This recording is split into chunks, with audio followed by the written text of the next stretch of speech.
This is the Transfer Show live and direct from the iconic Battersea Power Station in London.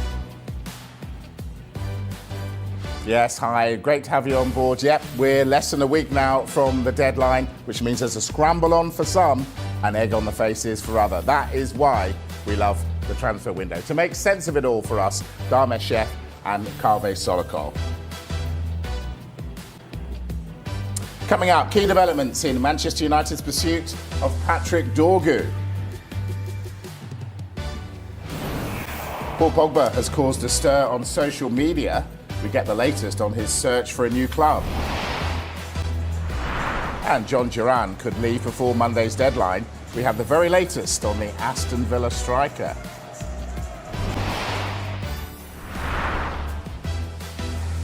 Yep, that is where we are, inside at Battersea. Wonderful space and so much to talk about inside. Right, let's get straight to it. We're going to start with Manchester United. We now got numbers on how much it will cost them to get a left wing back, which means I can say, how much is this Dorgu in this window?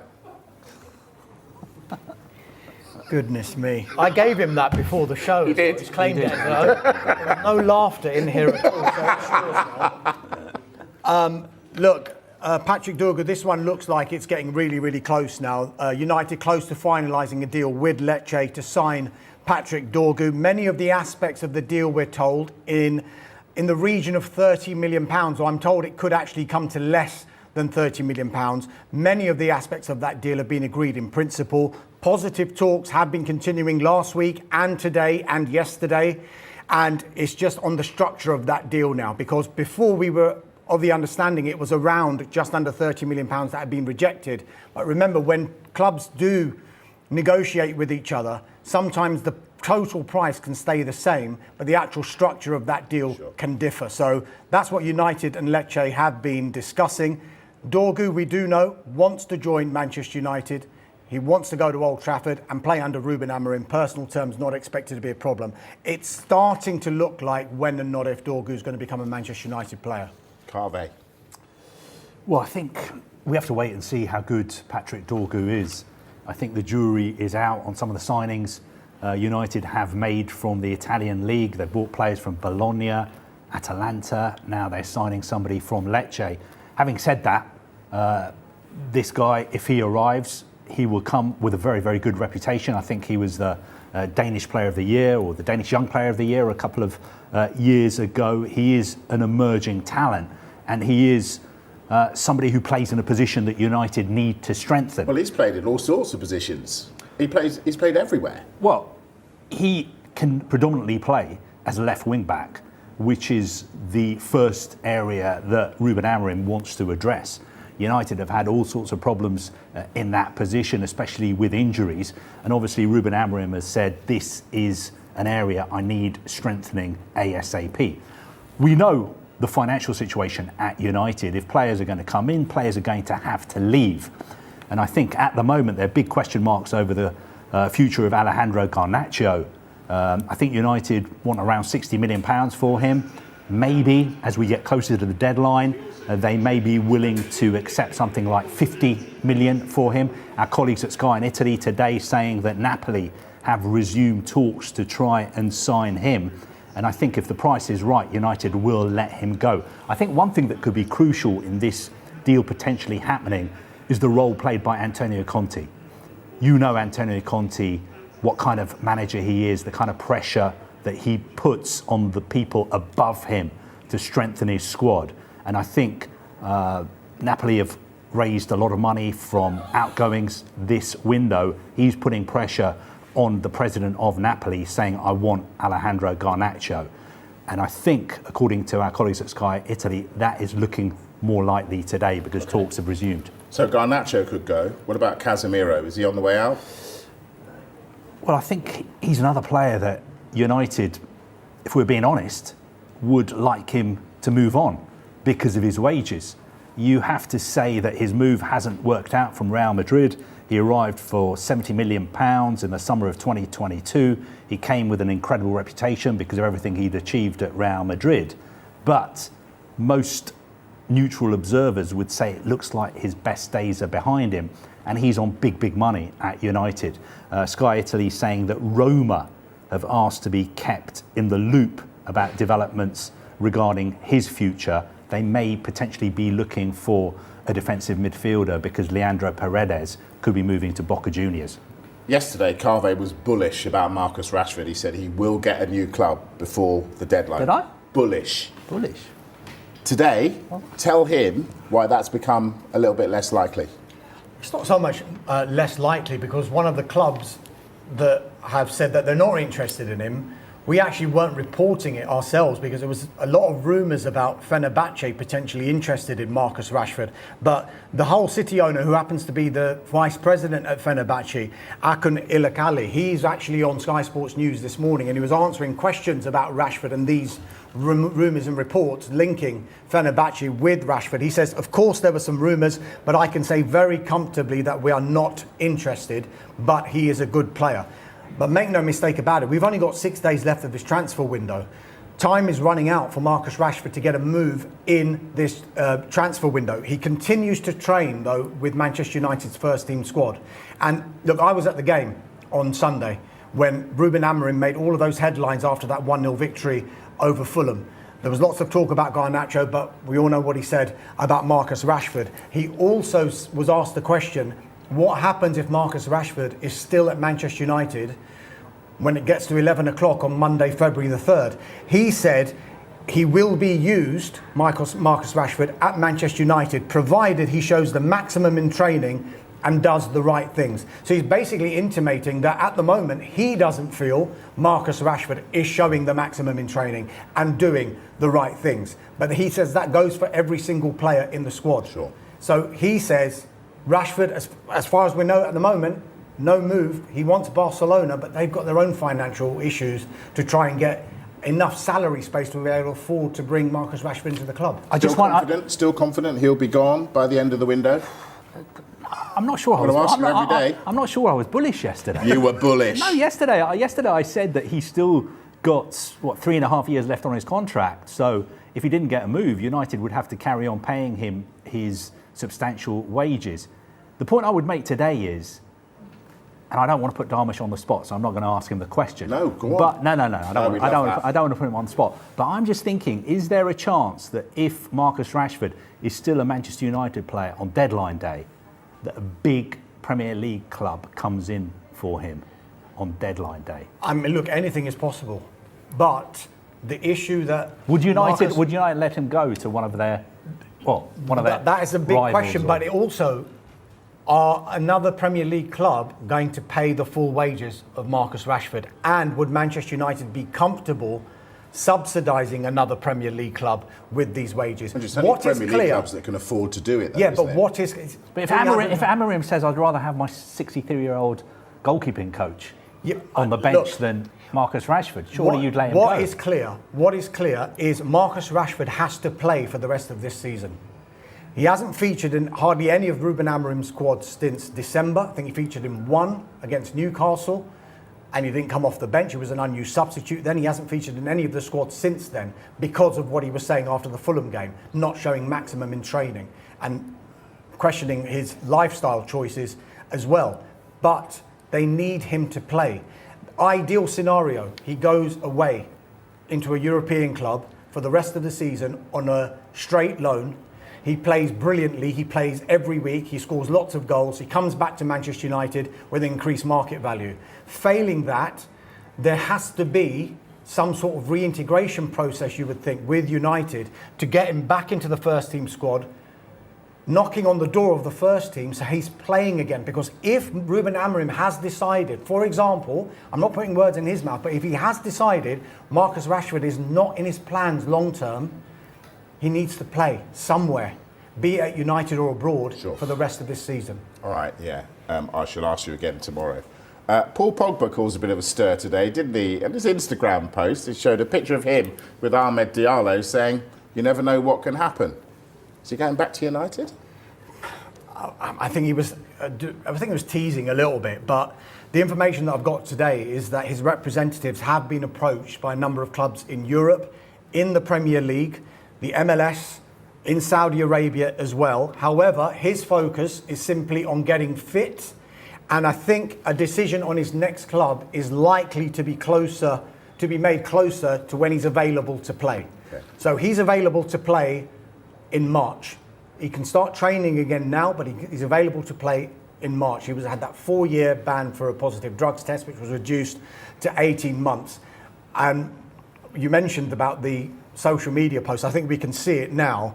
This is how he teased the fans by posting a cartoon picture of him alongside the Manchester United forward Amad Diallo yesterday. So with a bit of a laughing emoji there. He also shared another picture, and this was him looking out in reflective mood by the looks of it. And the caption read, "Let's see what's coming." Now, he hasn't played since September 2023, left Juventus by mutual agreement back then. So I think come March, or close to March, when he makes his return, we'll have a better idea of where he's going to be playing. Okay. That didn't look like Manchester, that picture. No. Someone was saying Salford Keys, but I think it was Don't somewhere think else. so. Let's talk Villa. Interested in a couple of Chelsea players. Tell us more. I think Villa have got some interest in Axel Disasi, the Chelsea centre-back, and also potentially João Felix, the Chelsea forward. I think the situation with Disasi is a little bit clearer. Aston Villa have got injury problems in the centre-back positions at the moment. They also sold Diego Carlos. They have been linked with other centre-backs as well, like Juan Foyth, who's playing in Spain at the moment. The situation at Chelsea is Chelsea don't really want to sell any players this window, but if they do sell somebody like Disasi, they would be looking to bring in other players. Having said that, I don't think they'll be moving for any defenders this month. Trevor Chalobah has come back from loan at Crystal Palace, so that position is well covered. As for João Felix, I think his agent is Jorge Mendes, one of the biggest agents in world football. Felix has obviously moved for big money during the summer from Atletico Madrid. He hasn't been playing enough. I think he wants to play more, and it's been well documented that Unai Emery, the Villa manager, is a big fan. So I think that's where that story comes from.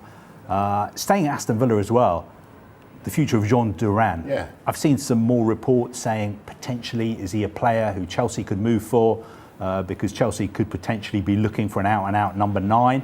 I think there has been some interest from Chelsea in Duran previously, especially last summer. But I think at the moment Aston Villa are saying the player is not for sale. We've had bids from West Ham, interest from Al Nassr, and I think because of his reputation now, you would be looking at a transfer fee of something like £80 million, and I can't see Chelsea spending that kind of money this month. The issue that Aston Villa have got, though, they've got Ollie Watkins and they've got John Duran, and they play one striker. Both of them want to play, and he has swapped both Watkins and Duran during this season. There's going to come a point where, maybe not in this transfer window, unless an unbelievable bid comes in, like the one Carve mentioned there, upwards of 70, 80 million pounds, that may turn Aston Villa's head. But come the summer, they may have to make a decision. And now which player is going to go? Because you've got Ollie Watkins, who's 29 years old. You've got John Duran, who's 20. But you've got Watkins, who's established himself in the Premier League. John Duran, who's just coming up now and trying to make progress and develop as a Premier League player, but has still scored a whole heap of goals for Aston Villa this season. But they're not going to be satisfied if they're the ones who's going to be sitting on the bench. So something might come to a head, or might have to come to a head come the summer. It'd be interesting to see which way Villa go. But if I was Aston Villa, I'd want to keep both of them because of the number of competitions they're involved in, the Champions League. Not one of those players is going to play every single game. I think you need both of them, and they're both exceptional players. But I see what you're saying. Yeah. All right, let's take a break. When we come back, they lost the Ballon d'Or winner and the ballons burst for the champions. We've got Pep coming up on how he's going to replace Rodri, and Evan Ferguson is a striker in demand. We'll tell you where he could go next. See you in a moment.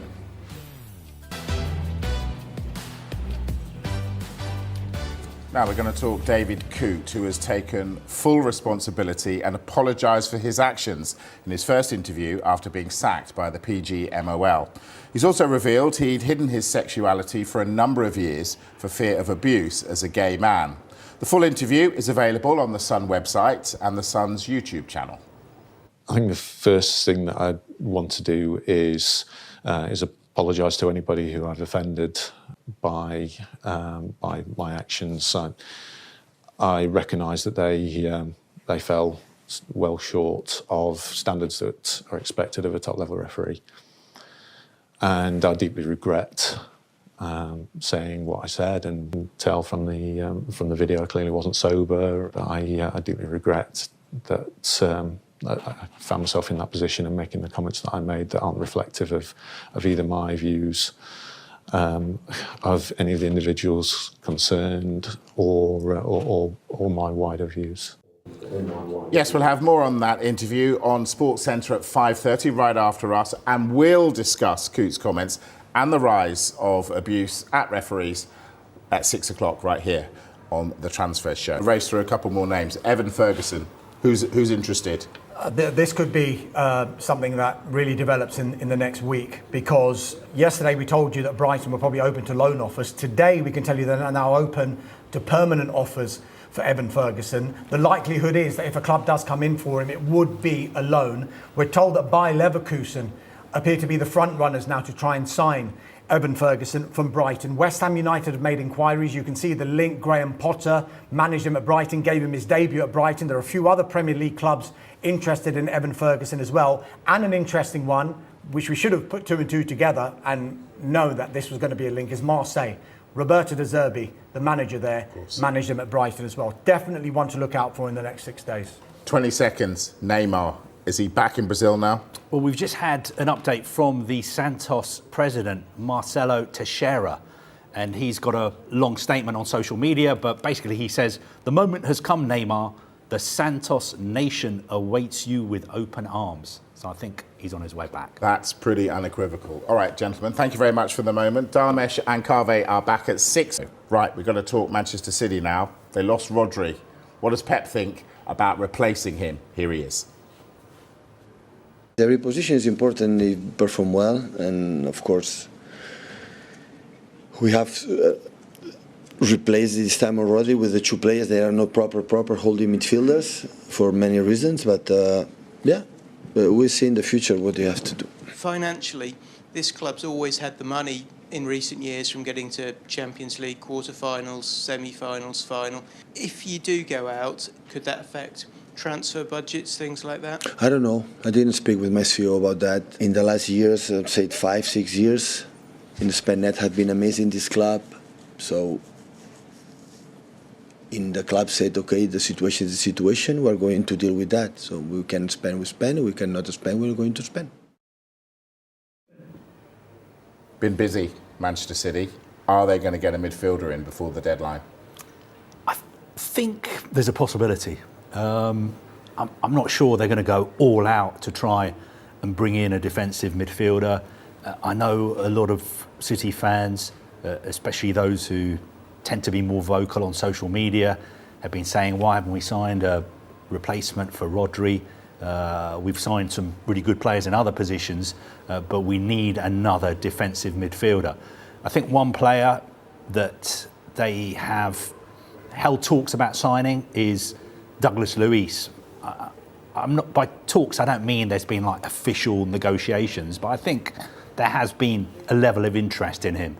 He's obviously a fantastic player, moved to Juventus for big money, 50 million euros. Was at City. Was at City before. I think if a player like him is available on loan, then you have a look at him. I think the problem is that Juventus are asking for a loan plus an obligation to buy, and they're asking for quite a big financial commitment from the club who takes him. But that is a possibility. But I get the feeling that Pep would be perfectly happy if City's business was already done. Should he be happy? Surely they need a midfielder. Yeah, I mean, they've gone into the market big time this time. I read a stat somewhere that the amount that City have spent in this transfer window is more than all the Premier League clubs put together in last January's transfer is. window. So it's Right. like around 120 million pounds, which is unprecedented for Manchester City. But it's clear that the rebuild has started now. They do need a midfielder. They do want to go into the market for a midfielder. They've managed to do good business so far in this transfer window, especially with the Marmoush deal, because that was illustrating how difficult it is to do a deal in a January transfer window for a successful player at a club like Eintracht Frankfurt who are going for Champions League football. They might find that to be the difficulty when they try and go for a blue chip midfielder, if you like, in this transfer window. I think there was talk of Edison from Atlanta, but that would be difficult to do in January. To be fair to City, I know they've spent big money this window, but actually last summer they spent less money than League One Birmingham City in the transfer market. And over the past few windows, their net spend has not been as much as some of their big rivals. So I think we should sort of put into perspective why they're spending the kind of money they're spending now. And of course, their turnover is so big. I think only Real Madrid have a bigger turnover than they do, so they have more money to spend when it comes to transfer fees and wages. Okay, I want